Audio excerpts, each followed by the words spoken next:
Hello, welcome to VIP Boxing's Bell to Bell podcast, episode number 75.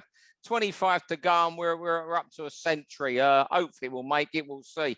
Whether you're watching on YouTube or you've downloaded for a listen on iTunes, Spotify, you know, leave us a review if you can, and subscribe to the VIP YouTube channel.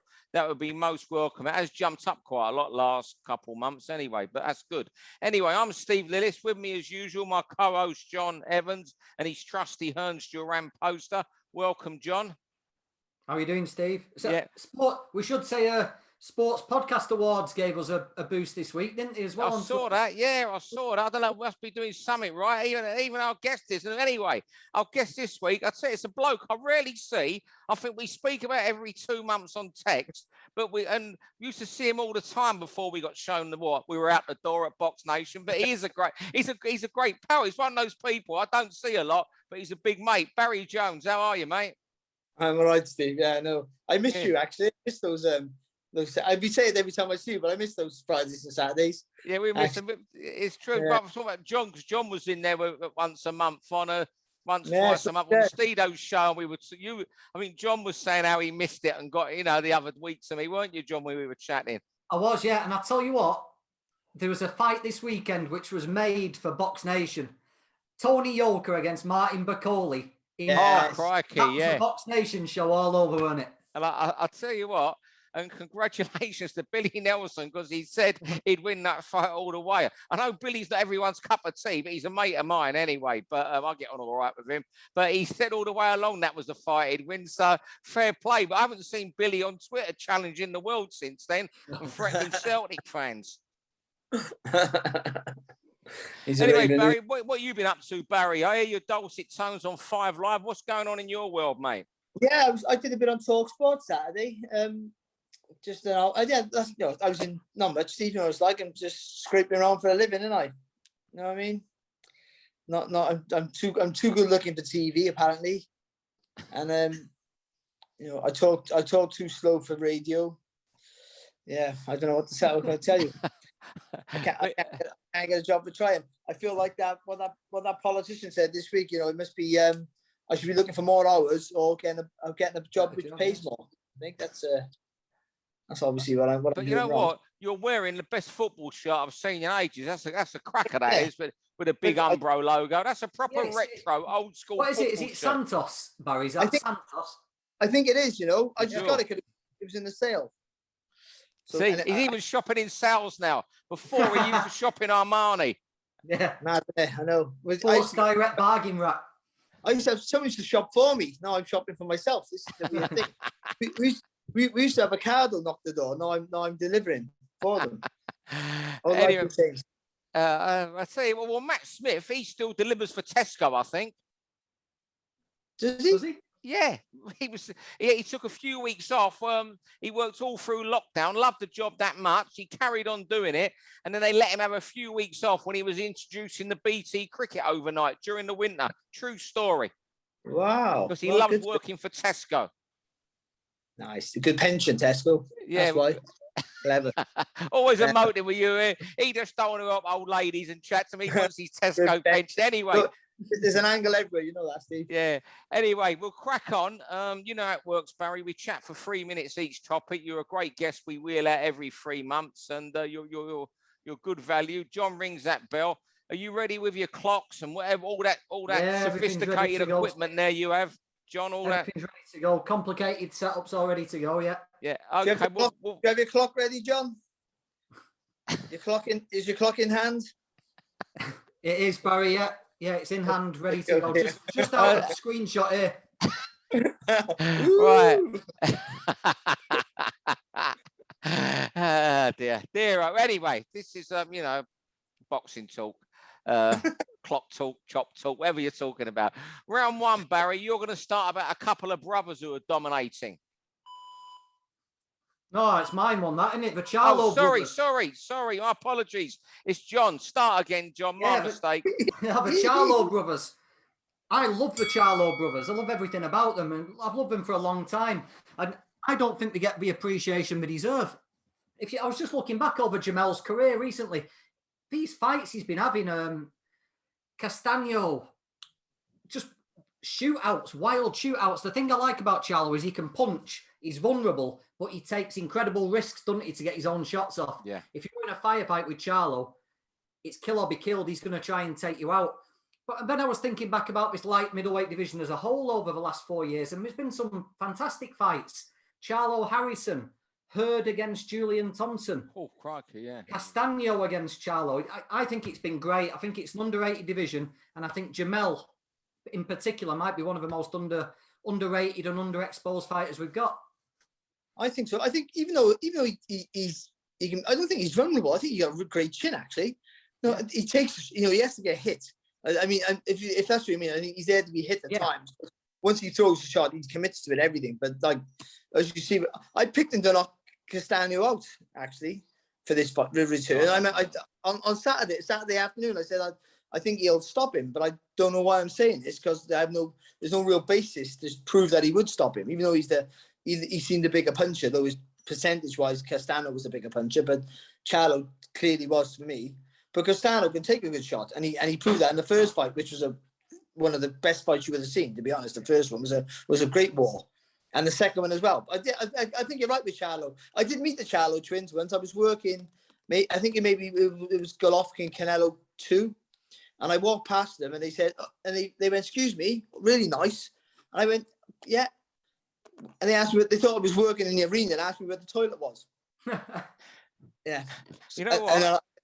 So I got a bit, so I didn't like him for a while because of that. I didn't know which one said it. They were both together and I couldn't tell them apart, but yeah. I was once, Box Nation days, you might remember this. I had a sauna once. I went in the sauna and Jamal was there. And you know what? He was a right miserable bastard, but that's for another day. But maybe that's why their public persona isn't. Not because they're miserable to Steve Lillis and ask Barry Jones where they could have a shit. And that's not the reason. They're great fighters. I think Jamal's won 7-0 in world title fights. The middleweight brothers only lost 1 in about 8 or 9 world title fights. But you know what? They don't exactly sell themselves. They're pretty moany and gripey. You know, you saw one of them, not there's anything wrong with that dig out Coppinger the other night. You know, you saw their cronies shouting down an Australian reporter the other night. I don't think they help themselves PR-wise, but it doesn't stop them from being tremendous fighters and I don't know, to be so dominant. I kind of like that they're on it 24/7. If you say something to a Charlo brother, no matter where it is, they're going to put it on you. And I quite like that. Round 2, over to you, Barry, and someone you think might be dominating boxing like Jamel Charlo. Could even fight him if he moves up one day. Yeah, Jaren Ennis. For me, I think the people say he's the future of the welterweight division, but I think he's there now. I really do. He's 24 years of age. Yeah, and 24 years of age in this generation, he really is a baby. He's 29-0, 27 knockouts. And he is a young man here who can pretty much do it all. Great boxing skills, can punch with either hand, timing's impeccable, never panics under any sort of pressure he's been put under. And he's had a good run of fighters as well. He's boxing good. This last the Van Heerden fight was probably the easiest one he's had for a while. But Clayton, the guy on Saturday night, Clayton defeated in 20 fights, and he blasted him out there in 2 rounds, like he didn't even deserve to be there. And I just think for me, he's ready now. And I thought before, you just got to keep hold of him. I remember having a discussion with someone else and saying he's not ready. They were saying he could fight for a world title tomorrow. This was about 6-8 months ago. And I sort of thought he got to wait until Crawford and Spence get to, have another 18 months worth of damage maybe or something, or longevity, get them to the end of their careers. And then either they retire, move up in weight, or he gets them when they're older. But I think he's ready now. I do. Yeah. You know what, Frank, I think they're mates with the Charlo, so maybe that won't happen that far. I made a mistake there. But you know what? I looked at his record when you said you were going to speak about him. Remember him going back to the Box Nation days. We had his fights on that. Yeah. You look at 24. He went pro about 17. I think he was 18 when he went professional. What he's shown is how you really build a prospect. With a gradual step ups. We talk a lot on this pod about how well Conor Benn's been built up. I'm not comparing them at all, but Ennis has been built up brilliantly. I've never committed long term to one promoter. And you know what? It's mad to think that Spence is 32 and he's 24. Maybe it's, you know, I'm sounding really old because you're thinking now Spence could be passing the torch to him in 12 months' time if they fought, or 18 months. It's mad to think when we still think there's more to come from Spence. It's nuts. Yeah. The thing I like about Ennis is he's already got developed that aura about him, hasn't he? When he got in the ring on Saturday night, he looked the part, didn't he? That guy, Clayton, was terrified of him. He didn't want to let a shot go, did he? Because he was petrified of taking something back. Everyone was watching him at ringside. Spence was there watching him, but he just looked imposing. He looked cool as anything. He just looked like it was another day in the park. And Ennis is serious business for anyone. I think we call that the Canelo effect, because that, I think your reputation precedes you, know, and so that's what happens to Canelo up until the last fight. You go into the ring, they're aware of what you can do, and it's almost like they're expecting to get hurt before they get hurt, which means their whole game plan's changed. They're not going in there with a positive mindset. I'm free over to me. Cat's not right. It's about Jack Catterall. You know, Josh Taylor's either vacated or been stripped, depending on who you believe, of the WBA title. WBA now likely to Albert Puello, possibly Ismael Barroso, who's Venezuelan, which the organisation are and has been around forever. It seems that I think we're now getting up to 3 months after Taylor Catterall, and he's almost forgotten Jack. The only person who's talking about him is when he's tweeting himself, when he's tweeting about, I'll be a world champion on Twitter. You know, he's the one who's keeping himself out there.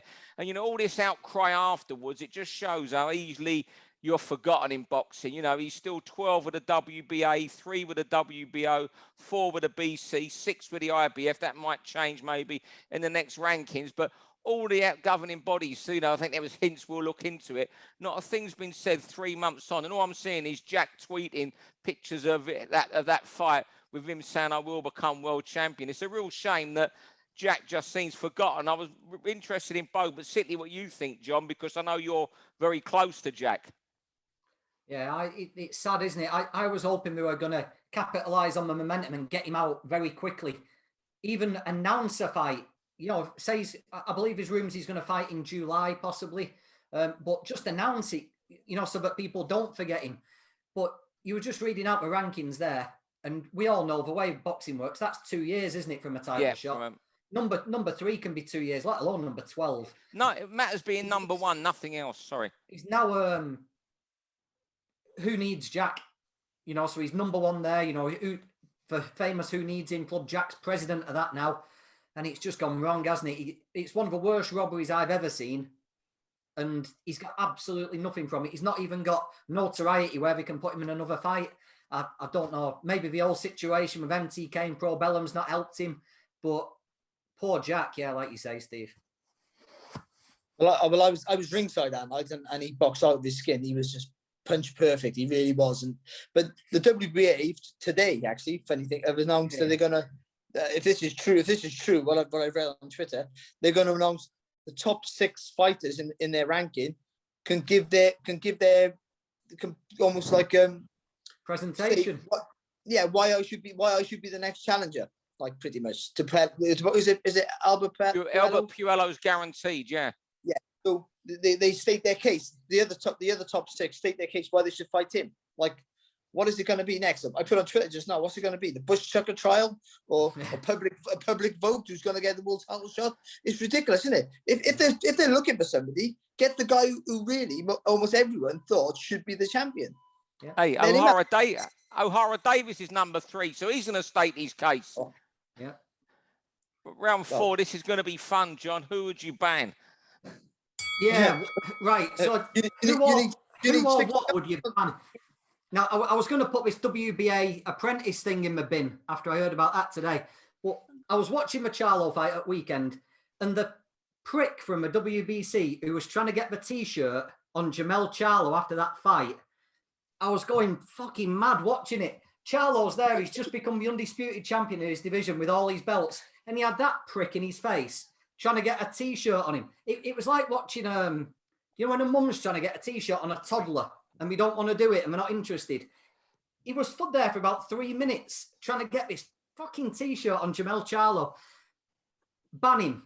He needs banning from the sport. That's the one I'd ban that. And I hate these T-shirts. You know, a guy's won a world title the photographs we've got with all the belts were stood there with a shit T-shirt on. I'd have it off, I'd have it in the bin, and I'd pose with my belts. So ban the WBC T-shirt, man. Tell you what, I've got a crack in my wall. It's got even wider since you started there, John. I've got one, and Lillis will agree with this. And it's the people from the commission in New York. Oh, what are they like? That guy, you know the guy. I can't. Puerto Rico. I know the guy who's all. Yeah. But like, so we did. I was ringside for Taylor and Serrano, and literally, you got like 4 people. Like 4 people at ringside. The corner can't get in the corner to do the work. In the last round of the Taylor fight, they wouldn't allow the trainer in the ring. There was murder. They could. So remember, this is a close fight that could have gone either way potentially, and they wouldn't allow. And when you need advice, but Taylor needed help to push the motivational, if anything, for that last round to go on that big push for the last 2 minutes, and the trainer couldn't get in the ring. Because all these commissions, they're all trying to, their jobs were trying to get their 5 seconds of fame on TV. Wouldn't allow the trainer in the ring because they said only one's allowed in. Which one? And there was a big argument about it. And they're just awful. I know you have to have people there making sure no one takes drugs and people there watching for the safety of the boxer. But come on, let the corner do their work. Yeah. Ban them. That's what I say. We've had that conversation again many times, Saturday night. Many, especially the New York Commission. You know, I'd ban. And no, well, I'm banning because he's a good MC. I'd ban guys, I would, fuck it. I'd ban guys like David Diamante and MCs who insist in getting in every camera angle and every picture. You're there to get a bit of atmosphere, tell people who's won a fight, how much a guy weighs if you don't know it. Yeah, you rev the atmosphere. You're not there to get in every single shot. You know, it does my nutting when I watch the zone and we're doing the ringside introductions at the end, and you're seeing more of David Diamante than Anthony Joshua and Usyk after their fight. Can I? No, I am finished. No, this carry on. Carry on. Carry on. I got loads. I would ban everyone. Right, this is going to be taking people out now. I'd ban everyone who gives themselves a pretend name. So, Radio Raheem. I don't know him, and he might be a lovely bloke. And if you listen to this and you want to listen to this, I apologise. Radio, if that's your first name. If it's your first name, I really apologize. Your name, but like your name's Raheem or something, and there's another one there that give themselves a pretend name. Your name's Raheem, Matt, is it? Or your name's something else? You're not Radio Raheem. And also, he mentions his name before and after every time he speaks to the fighter, which I understand. You want to keep yourself relevant and in the line and make sure people know who you are, but they got to become a point where, he interviewed Sonny Edwards, the world champion, and he mentioned himself more than Sonny Edwards. So I got confused who was interviewing who and who was the subject of the interview and who was the most important person in this conversation. And again, I'm digging up one person, but he's not on his own there. There's mate, I'd have Gareth A. Davies, that Ariel M. Weil in America. They're the journalists who want to be celebrities. Or talk about what you're talking about. You're wearing it. You have an image. They try to give themselves an image of what they wear, wearing sunglasses indoors, and get off. Bob Arum taking the piss out of them, and the Ariel MY go, whatever he's called. I don't know. You know the guy Ariel. I saw a bit of work he did, and it was really good. So he's not bad at his job. But he's on camera. I'm the man who's taking over and all that. It does my fucking shedding. John, you've caused murders here with this subject, mate. You've caused murders. I gotta say as well, just so I don't show any bias. My mate, and I love him, and Steve, bigger mate to yours and he's a mine, of course, and you love him as well. Big Daddy Bunce. I can't say Radio Raheem. I can't say you give yourself a false name. If Steve got a false name. He's gonna kill you. Oh, I know you're gonna ban it. I know. I said that on purpose, just to wind you yeah, no. But he's grafted at the sport for many years. I don't even go on about it. John, you should never have picked that subject because I'm in a bad mood now. You've ruined my night. My wife's dropped 4 pints of milk all over the kitchen just before this, so it's going to stink of a cow in the morning in my kitchen. And you've gone about but you brought up people who wind me up and being Barry. Anyway, round 5, we've gone overboard there. The guy that edits this ain't gonna know what's going on tonight, but he ain't gonna edit any of that out because I'll make sure of it. Round 5, over to you, Barry. We're gonna bit of heaven now, domestic heaven. That's John again there. No. No, Light heavyweights, he's Barry. finished. This you light heavyweights. Oh, yes, you know what? I forgot about that. I was going to go Shakur Stevenson, and I realised I was trying to keep everything positive. Oh yeah, the light heavyweights. Can you believe? We've had Yard and Arthur, and now on Saturday we're going to get Richards and Buatsi. Is this a trend that's going to stick? Because for all those, we had these before Richards was really involved, and before Arthur was really involved. We had the crop of young light heavyweights with loads of potential who were never going to fight each other. And now all of a sudden, slowly but surely, they're gravitating towards each other. And I just think if this fight's good on Saturday, is this the start of something special for us? All these light heavyweights actually getting to fight each other. Will we get to see the guy who never gets a look in? Maybe get a shot at one of the others. I'm not quite sure, but I think let's be positive and hope that this Saturday's a good fight, and then Yard gets to fight one of them, or Callum Johnson, for God's sake, the unluckiest fighter on the planet, gets to fight one of his rivals domestically at least, because he's not getting no luck anywhere else. You know what? You talk about a light heavyweight division. When you brought this up, it got me thinking. Buatsi Richards suddenly looks a much better fight, and it would have done a lot because of Richards' performance against Bivol. But you know what? I'm going to make a case for on that form against Bivol for Craig Richards, the Spider-Man, being one of the most improved fighters anywywhere. I saw him at York Hall beat Andre Sterling, I think, 6-7 fights ago, and he won easy. I'm not sure it was points or a late stoppage. I can't remember. But it was at York Hall, and he won well that night. But that was just at Southern area level. Even then, you weren't certain he'd even reached British level. So for him to have found himself, the form since then, you say you get in what you put out, or you get out of boxing what you put in, and he must be reward for that. It's a fight I never thought would happen, because I know they're all quite close, and I know Buatsi knows Richard's sister well. I think he knows his mum as well. The fight I didn't think happen, but now suddenly it's a lot more intriguing than it would have been 8-9 months ago. Yeah, I can't wait for it. I'm going down that weekend. I think it's going to be a cracker. I think it'll be one of them that gathers momentum as the fight gets closer as well. And if for Richards that fought in 9, 10, 11, 12 against Bivol turns up, Buatsi's got his hands full. But you're just going back to Yard and Buatsi. That's too big not to happen, isn't it? If Buatsi looks what we think he can be this weekend, Yard and Buatsi has got to happen in the next year. It's too big not to. Round 6, final one. This, we had a bit of a laugh tonight. I've enjoyed it a lot. I always do with you, Barry, and John, of course. But be patient. Now, at the moment, 1 in 10 boxers' scans are raising queries. You may know this and may not. There was one in Scotland last week that came up. There's middleweight.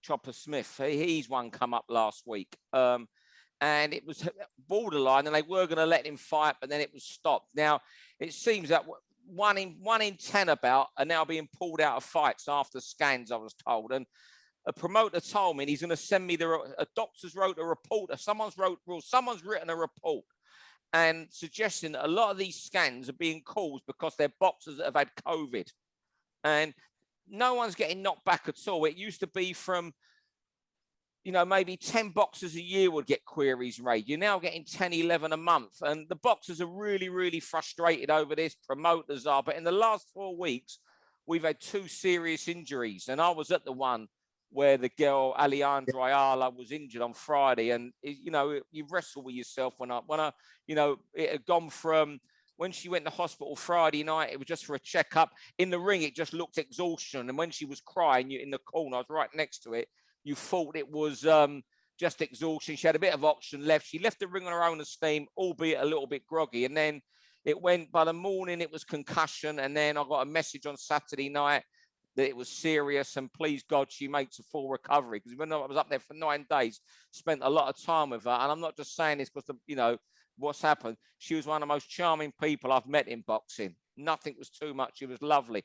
But just boxers, just be patient when you're getting pulled up for these medical reasons at the moment. However minor the most of them are.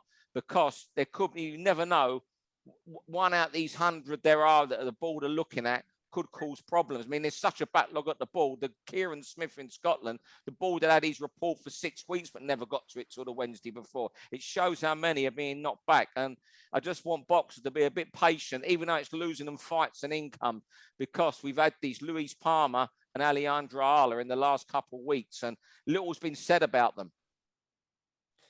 Yeah, well, obviously I'm an expert on scans, aren't I? Because that's what sort of ruined my career. But it's yeah.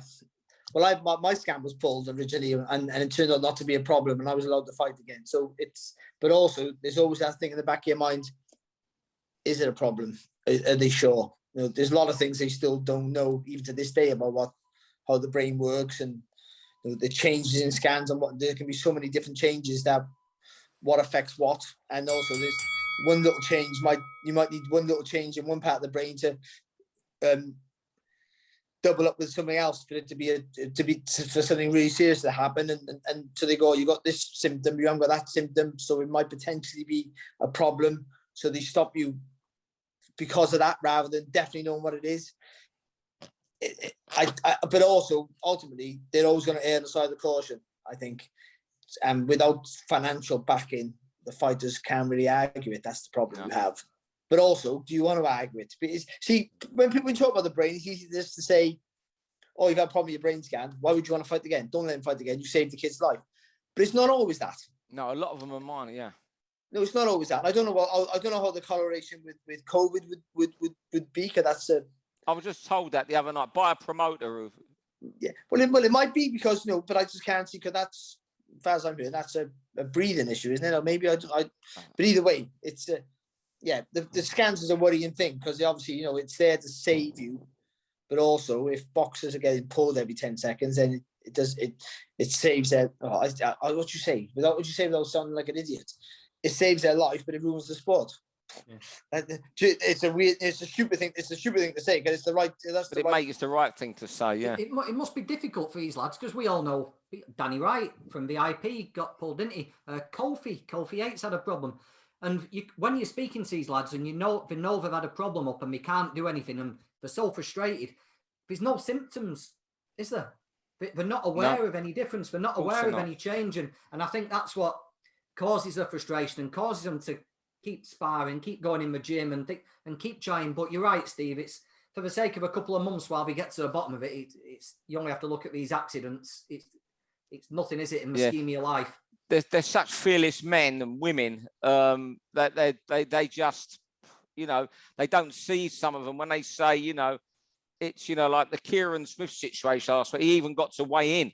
They were that confident he'd be allowed through, but there you go. But on the flip side, and I'm not going to name the boxer because he hasn't announced it. There was another fighter last week who's come back a couple of times, and there's 4 things apparently that boxes that tick on. If you fail all 4, you lose it, and he's done all that, and he's lost his license. But it's down to him to say, you know, to announce that. But you know, it's just a shame. Just, you know. You can see the frustration these boxers have when it's a minor thing they're being allowed, and then a week later it's cleared. It happened to Nathan Gorman's brother, the heavyweight, the other week. He was meant to box in Oldham. He got stopped 3 days before he was meant to fight, and then a week later he was cleared, so he'll be making his debut soon. Sorry, so I'm confused. So they're having issues with their scans, and then they're saying, "Oh no, it's not an issue anymore." Not an issue anymore. They're minor things. There's like 1 in 10. Now getting pulled up when the scan's done, and the board are not having time. You know, you can't fight this weekend until we've sorted this out. And then the next week they're all, you know, very few are losing their license, as many as there ever did. Oh wow! Oh, that's even. Oh, I thought they were literally like my case. You would no, so minor. And the one last week in Scotland, they actually thought it would be pulled through, and they said no, we just want to have a double check, but it'll be fine. You know, they're you know. But that's what I'm saying. These guys need to be a bit patient and understand why. There's an issue there, though, because you're paying the boxing board. You're paying the boxing board. That's what your fee, and then you're not allowed to earn, but you still have to pay your yearly membership. And then if they're stopping you and then allowing you, and they're saying it's a backlog, I understand they're under pressure, and they are under pressure, but still, from your own personal point of view, well, I'm boxing Saturday, so my issue should be a priority, so I can get paid to pay you. Yeah. But that's the promoters' argument. They're saying that they're not, not that there is an issue. They want safety, but fights are getting pulled 2 days before. I think Kieran Smith was pulled on the Friday morning before, and he'll be fine to fight, I should think, in a month or so. I don't know enough about it, so you're only speculating, but it'd be interesting to know if the thresholds for change have been lowered, and that's why more people are flagging up, or has the equipment just got better and it's finding more? What's caused for a sudden increase? See, with my issue, it was because MRI scans were brand new, so I was the first one to have this problem. I think a lot of boxers had it after me, but it takes the first one to find out whether it's dangerous or not. But it was the first year from 97 to 98 where they could compare MRI scans. Because before that, we just had CT scans, and then obviously like the magnification for an MRI scan is 10 plus whatever more. So they would see things they never seen before because the equipment was better. And that was the issue. Then they seen a potential problem in my scan. They wasn't sure what it was, so they said, "Hang on a minute," and we don't quite know what it is. And that was the right thing to do at the time. The stuff that went on after, I just think they were a bit negligent, but that's fine. But either way, I was the first one. I understand that, and unless the equipment's gone more, unless it's better again and more and goes even further deeper and you can see more, then there's going to be obviously you're going to find more issues, aren't you? More problems. Yeah. My big worry about it all is about, especially brain stuff, is boxers' equipment and training methods are much better, so there's longevity in their career, which seems like a good thing because you can have a longer career with less injuries, but your brain takes more punishment because you can have longer fights. You can box into your 30s now, whereas when I boxed in the 90s, it's not that long ago, really. Well, it is actually, but it don't seem that long to me. But by the time you were 30, even at my weight, you were there or thereabouts to pack it in. Now, young Joe Cordina, who's 30, is getting his first world title shot on the 4th of June, and he's in his prime.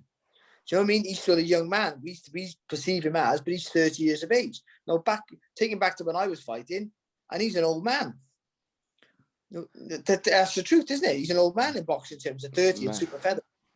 But so what I mean is that they're not having loads of fights, but they're all at training and sparring, and they box. And obviously, the longer you go on the older you get, taking punches can't be your brain cells stop. You stop producing brain cells at a certain age. So, you're only getting worse. And I wonder what they're going to be like, this generation are going to be like in 20 years' time. Yeah, Billy Graham always says to me that the only thing he never wanted for any of these fighters was longevity. Yeah. So get in and get out. Yeah, like I did. Fellas, we've only got a minute left. That was really good tonight. I really enjoyed that. I always loved talking to you, Barry, and John. And Barry, I see John every week, so it's just you I love talking to all the time, Barry. John Evans, you know what I mean? He's a thief. He's an Englishman with a Welsh name. Do you know what? I thought it was Welsh, but we looked into it and it's Irish. All my ancestors are Irish, so I'm English with a Welsh name with Irish. You're a Celt anyway. You're a Celt. I'm a full-blooded Englishman. Look at me. But I wear my Union Jack, my Sex Pistols t-shirt, me. I'm Glasgow Rangers this week as well. That's a sex pest, not sex. Anyway, I'm gonna have to stop recording this now, fellas, because it's gonna cut out any minute. Thanks very much, Barry. Hopefully you'll come and do this again in another 2 or 3 months. If you're going to play five-a-side tonight, you might not be the best player, but you'll be the best dressed. John, thank you very much, and thank everyone for listening. For all boxing info, news, and latest interviews, amateur and pro, across the north, click and subscribe. VIP Boxing Promotions. Also, Twitter, Instagram and Facebook.